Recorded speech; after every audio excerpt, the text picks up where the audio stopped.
Matt, so welcome to my YouTube channel. Thank you so much, Matt. And also congratulations on your completion of level 1. おめでとうございます。ありがとうございます。When I met you, you couldn't say even one sentence in Japanese. Like after just a couple of months, you actually talking to me in Japanese, asking some question to other student in the group session. Pretty actually you're consistent in the group session even. So how was the experience? It was great. It was nice to actually have some one-on-one conversations with other people speaking the language. It's a very difficult language to learn. Definitely. Have you ever even learned different language in your life? How was it your experience before joining Japan Language Factory? Like everybody else, I learned a language in high school, but I don't remember very much of any French. About 5 years ago, I started teaching myself German, No. but once again, just using Duolingo and not having anybody to talk to made it extremely difficult to retain that. So it was a lot more helpful, having somebody to speak with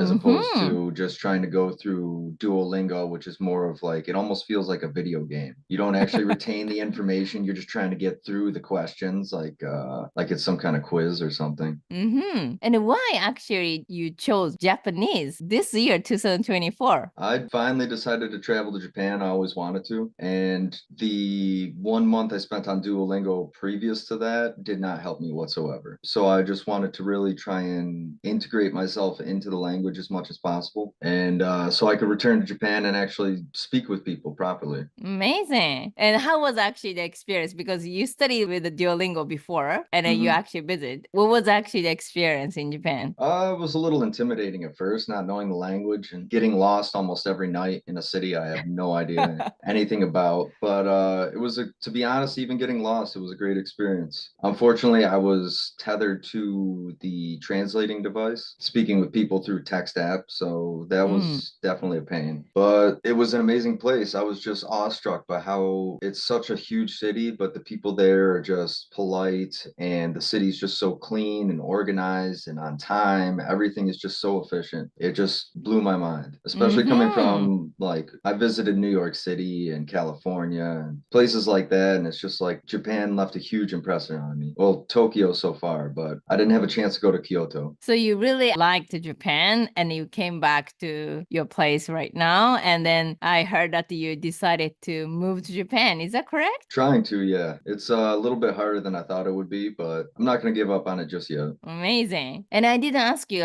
where you grew up and where are you right now, and then what was actually the huge differences for you between where you grew up and Japan? The biggest difference would have been crime. Where I grew up, there's a lot of bad crime. And then even where I'm living now, it's not the best city. So being in Japan, it just felt like, wow, I don't have to worry about anything. Well, except for earthquakes. I did feel my first earthquake when I was there too. So that was fun. Really? It wasn't a bad one, but I asked everybody else when I got outside, I'm like, was that an earthquake? They're like, oh, that happens all the time. Different danger. Right. It's a lot different than 7 feet of snow like we get out here. Interesting. What actually really made you to even want to come back to Japan, even want to stay longer? It's not just, for traveling. Aside from the cultural experience and the efficiency of the city, and it's just the people I met a lot of nice people, made some friends out there, and it was just a really authentic experience, I suppose. Amazing. It's a really huge decision for you. You decided to learn Japanese and also you consistently made the progress this year. And how was the experience in Japan Language Factory, especially after days of Duolingo? It was a lot,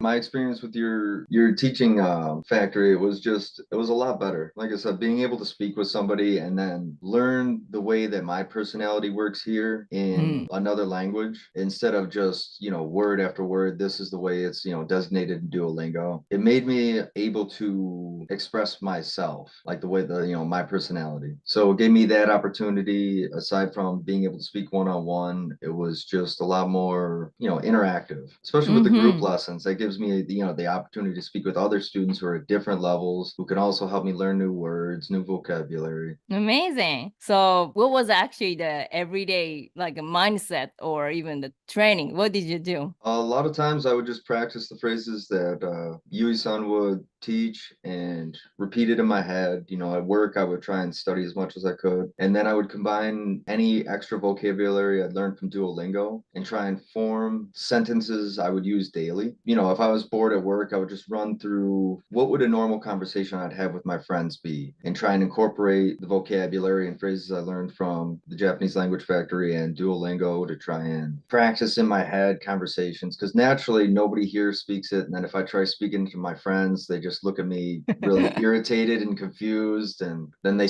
look up Google how to swear at me in Japanese. And I'm just like, oh, thanks, guys. Really appreciate this motivation. It's been a journey, that's for sure. Amazing. And then, here in Japan Language Factory, we say that you're going to be able to start speaking in Japanese in 2 months. And people actually like, oh, nah, 2 months, never going to happen. I'm doing textbook and Duolingo for years. I can't say. So but it's actually you decided. So how did you find us? I actually found you on Instagram. When I was looking for different ways to learn Japanese, your advertisement popped up on my feed. So I checked it out and applied online. It's not for everybody because we don't teach how to write down kanji. And then we don't actually help to pass the JLPT test. So we don't help everybody. We help only if somebody want to be able to speak to people. What do you think, Matt? Through experiencing Duolingo and also Japan Language Factory both, how you can describe and then who's going to be great to take that master course? Like I said, with Duolingo, it was more too generic. So even with German, I really struggled with getting the accents correct. Whereas, with your courses, I was able to practice more, get the actual dialect, the actual vocabulary. And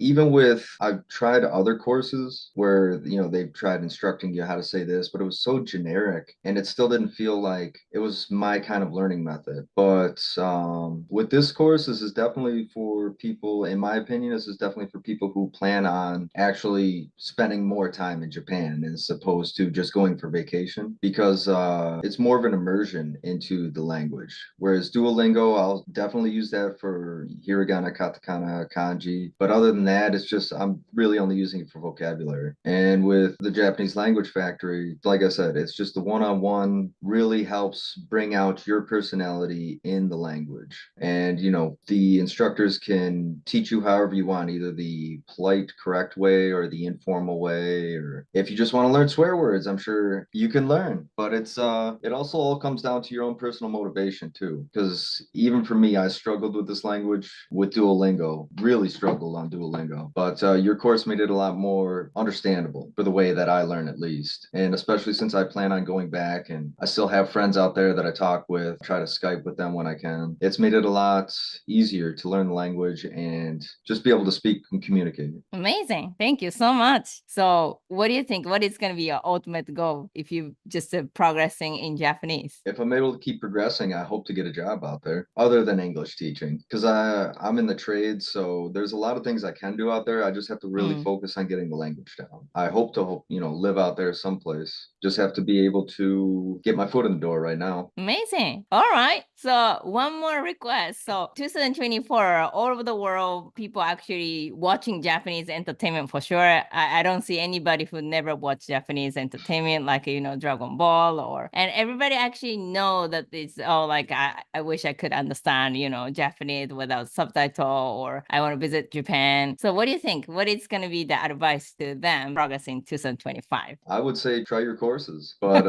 thank you. But I remember when I was really young, when I was first trying to learn Japanese, I was 15 years old. I found a book in the library at school, and I just couldn't. It was just vocabulary. That's all it was, and that's exactly how I felt. I'm like, there's no way I can learn this. It's gonna be impossible. So I just kind of gave up, and then it wasn't until recently I just reignited, that spark to try and learn it, and decided to travel out. Just really helped. So I would recommend, aside from taking your courses, just pick up the vocabulary along the way as well. And on your own, practice hiragana, katakana. Kanji's impossible, so good luck to everybody. True. But it just takes, you got to really dedicate at least I put in at least half an hour a day or more to try and practice or learn vocabulary, aside from obviously the course lessons and stuff like that. All right. Thank you so much, Matt. ありがとうございます。Arigato gozaimasu. Thank you for all the sessions and for all your help. I really feel like I've progressed with this language because, like I said, I could not have done this with just Duolingo alone. So your courses have definitely helped me to progress and be able to speak with people I know out there on a personal level as opposed to sounding like a robot. Thank you, Matt.